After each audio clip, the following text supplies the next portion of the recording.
You know what? When I was younger, I grew up in the south side of Chicago before moving to Goshen, Indiana. I was from a disadvantaged area, the ghetto, you could say. And I used to hear people say, especially my dad's friends, one of them was a gangster, one of them was a pimp, bro, I caught a case. I remember saying to my dad, what does caught a case mean? He goes, it's like when you catch a cold. Sometimes you just catch a cold. You just catch a case. Like, yo, got a case again, but I just caught one. Happens. I always thought that was a strange premise. Well, if you do nothing wrong, how can you catch a case? God taught me that. You just catch a case. You wake up, you're a G, you're doing your thing, you're going through life.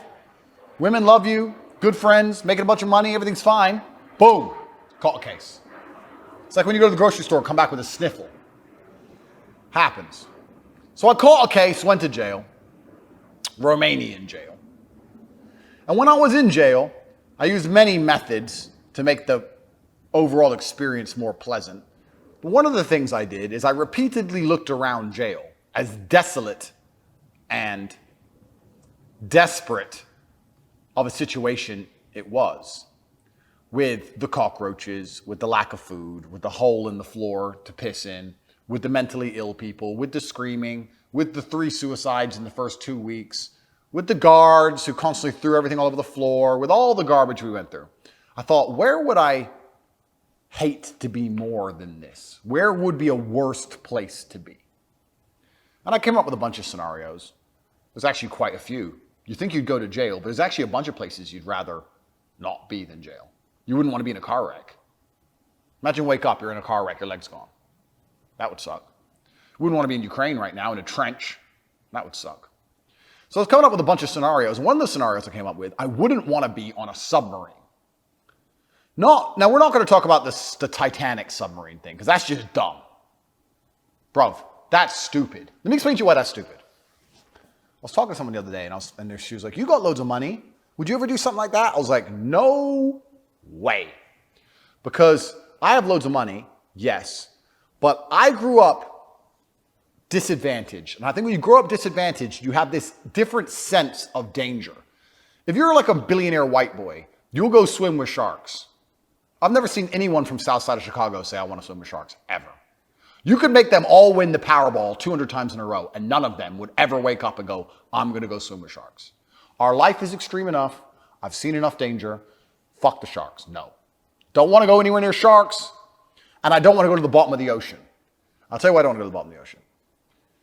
If my man, Mr. Idiot Professor who got crushed, came to me and said, I built a submarine, all right, and we can go to the bottom of the ocean, okay, and we can explore the Titanic. Say, okay, how do we see the Titanic? Well, through this television screen. Fine. Then why do I have to go? Why can't we just send a sub or send a drone and I watch it from a television screen up here with my bitches? Why the fuck am I getting in a fucking tube to watch it on TV anyway? What?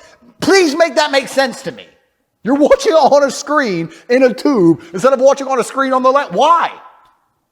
And why wasn't there a chain attached to the submarine? So when there's a problem, it's just like, boom, yank it up. I know that must not be possible for some reason, but I don't buy it. Must have been possible.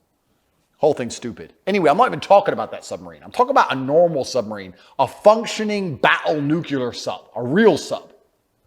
I was sitting there with Tristan saying, I bet life on a submarine would be shit. And he goes, yeah, who even joins the Navy nowadays? I was like, bruv, fuck knows.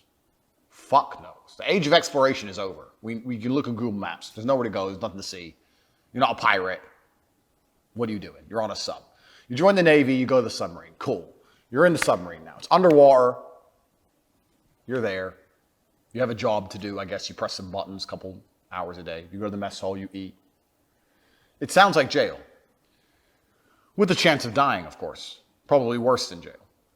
But I thought, you know what? Life on a submarine may not be that bad. So let me go and do some investigation. So since I've been out of jail, I looked up life on a nuclear sub to see what it's like. And I learned that they have, I think the day has different number of hours in it. I think they have 18 hours in a day. They change it. They get rid of the 24 hours. There's 18 hours in a day. You do 6 hours sleeping, 6 hours work, and 6 hours recreation, something like that. And then most parts of the submarine you never even get to see because it's all classified. So you're a loser. You wake up in your loser bunk. You go to your loser station. You do your loser things. You go eat your loser food. Go to the loser gym. Back to your loser bunk on repeat. People are doing this voluntarily for a very meager wage. Don't understand it. They're doing this. So I was sitting there going, well, there's no freedom or exploration or fun in that. It's not even like you're on a boat. You can't even wake up in the morning and look out the window and go, oh, yeah, wow, this is the ocean. Nah, bruv. See nothing. So I was like, that's dumb. So then to highlight how stupid all of it is, when I was watching this documentary, they had a sailor who was talking about his mission.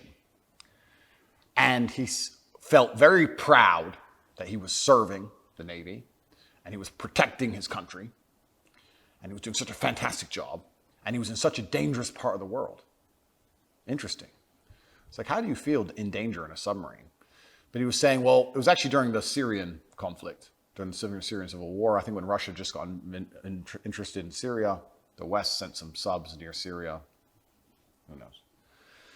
And he said to me, yeah, we're in a very dangerous part of the world right now. Obviously, there's a lot of nuclear powers and a lot of other countries which have vested interest in this part of the world. So we're particularly on high alert. We're in a very dangerous area. And I was like, I wonder where he is. So I picked up a map. Literally, I paused the video, picked up a map. I looked where Syria is. I looked at like the Med. I looked around like Egypt, Red Sea, whatever. I was like, well, I know where he is. By coincidence, like after I clicked unpause, 3 seconds later after I said he was in a dangerous area, they showed where the location of the sub was. My man was in fucking just off the coast of Croatia.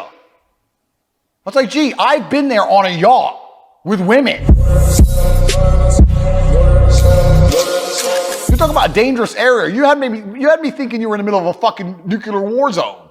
The way he said we're in a dangerous area, it's a really dangerous part of the world. There's a lot of countries around right now, and there's a lot of vested interest in this area. My man was literally 200 miles off the coast of Croatia. He was literally exactly where my yacht was. And I sat and I paused. I said, Tristan, look at this shit. When we were on the yacht with all those women and our staff and our big fat cigars, laughing, jumping in and out the water, having a great time, there was some dickhead 100 miles below us in the cold, walking around in a circle of imprisonment between the gym, his shit job, and his bunk bed, convinced that he was in somehow a dangerous part of the world. Fucking. The psyop required for you to live that life is remarkable. If only he would have got his periscope and looked up and seen me and a bunch of big booty bitches, he might have realized he was getting fucking famoosed. Dumb. So, working on a submarine shit. Then, I tried to expand out from there. What other scenarios would be super shit? But just as I'm about to tell you, I'm remembering something that someone once told me. And someone said to me, Andrew, do you know why they're matrix attacking you? I said, why?